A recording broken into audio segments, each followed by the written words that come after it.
नहीं, मैं ये समझता हूँ कि लिबर्टी जो है वो जस्टिफाई करनी आनी चाहिए। वो क्या है कि ये इसके ऊपर डिपेंड करता है एक आर्टिस्ट की लेवल क्या है, कहाँ तक उसकी डेप्थ पहुँची है। उसने आमिर खान साहब को कितना सुना है, उसने बड़े गुलाम अली खान साहब को, उसने भीमसेन जी को, गंगूबाई को, हीराबाई को, मोगूबाई को कितना सुना है, उसने क्या सोचा है, क्या राग की अलग अलग जो शक्लें हैं, ग्वालियर में क्यों अलग है, इसमें किराने में कैसे जा रही है, आगरा में क्यों कर रहे हैं, है क्यों कर रहे हैं, वो उसका भी कोई मतलब होगा ना।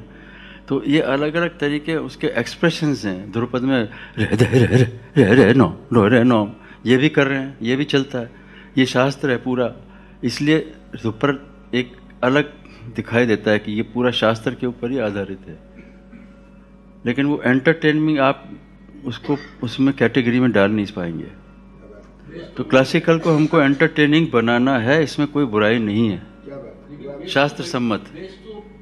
शास्त्रीय बेस तो वही है, बेस वही रहेगा, लेकिन आप उसमें चमत्कार पैदा करना। जाकिर हुसैन कैसे बन गए? वो कोई गलत तबला थोड़ी बजाते हैं, या खाली ग्लैमर से नहीं बन गए जाकिर हुसैन। वो जाकिर हुसैन बने हैं जब उनकी ग्राउंडिंग और उनकी तबला, उनकी याददाश्त, उनकी तालीम, हबीबुद्दीन खान साहब, तो थिरकवा साहब, हाँ, और जितने भी ये हुए सब की बंदिशें वो आज बजा रहे हैं। लेकिन ऐसे बजा रहे हैं कि शायद वो हबीबुद्दीन साहब को खुद को ताली नहीं मिली होंगी उसमें, माफ़ कीजिएगा। तो जाकिर को क्यों ताली मिल रही है? प्रेजेंटेशन, उसने वही चीज़ को एनहेंस करके बढ़ाया। तो हम जो मेरी जो जनरेशन है और जो मेरे से आने वाली जनरेशन है, उसको मैं ये समझाता हूँ, म्यूज़िक को पब्लिक से जोड़ना, उसके दिल में उसको समझाओ कि ये हम ये कर रहे हैं। खाली शास्त्र करके चले जाओगे, वो क्या राग हुआ, आप उससे किसी से भी पूछ लीजिए, आप 90% उनको राग का नाम भी पता नहीं होगा कि ये राग क्या है। They are not bothered about. वही देखेंगे कि हाँ वो जाकिर हुसैन आया, वो तालियाँ मिली, क्या घोड़े की टाप बजाई है उसने। ये एंड में क्या लेके जाता है? वो ये लेके जाता है कि क्या घोड़े की आवाज़ निकाली है। बिरजू महाराज जी हैं, वो कहते हैं अरे वाह क्या टेलीफोन नंबर डायल किया है, वाह। बिरजू महाराज जी ने टेलीफोन डायल की, वो अपनी बनाई है ना बंदिश, वो नंबर बोलते हैं, फिर वो सीधा एक धाप पे आता है उनका। उन्होंने पक्षियों का बनाया कि वो जो बतख चल रही है, वो कत्थक में थोड़ी है, बतख कहाँ है कत्थक में, लेकिन वो बतख का ऐसा करते हैं, मोर का डांस, मयूर ऐसा करते हैं कि पब्लिक मतलब पागल हो गई।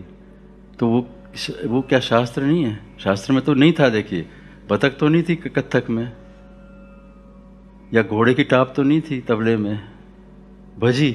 और लोगों ने उसको, क्योंकि वो जो रेला है, उस रेले को कैसे कन्वर्ट किया उन्होंने, उसको साउंड मॉड्यूलेशन और उसको कनेक्ट करके उसको एक्सप्लेन किया कि एक सुस्त आदमी है तो तिरकट दा धा धा, एक चुस्त आदमी तिरकट तक धा धा, सुस्त और चुस्त उसका दिखाया। तो ये बोल तो वही है, लेकिन उसका एक्सप्लेनेशन किया। और वो जो ऑलरेडी जो ट्रेडिशनल बंदिश है उसका एक्सप्लेनेशन दिया। तो हम लोग को एक्सप्लेनेशन देना ही चाहिए और समझाना चाहिए कि ये इस तरह से इसका इस्तेमाल हो सकता है, और तभी पब्लिक को पसंद आएगा। एक आम आदमी से जुड़ना भी उतना ही ज़रूरी है हमारे लिए जितना कि शास्त्र सम्मत जो लोग समझदार हैं उनको समझाना। लेकिन अल्टीमेटली आम आदमी को जोड़ना बहुत ज़रूरी है। देखिए शास्त्रीय संगीत की हालत ख़राब हो रही है, वो ख़राब होने का मतलब अभी हमको संभालना पड़ेगा ना। वो ऐसे ख़राब से बद से बदतर होती जाएगी।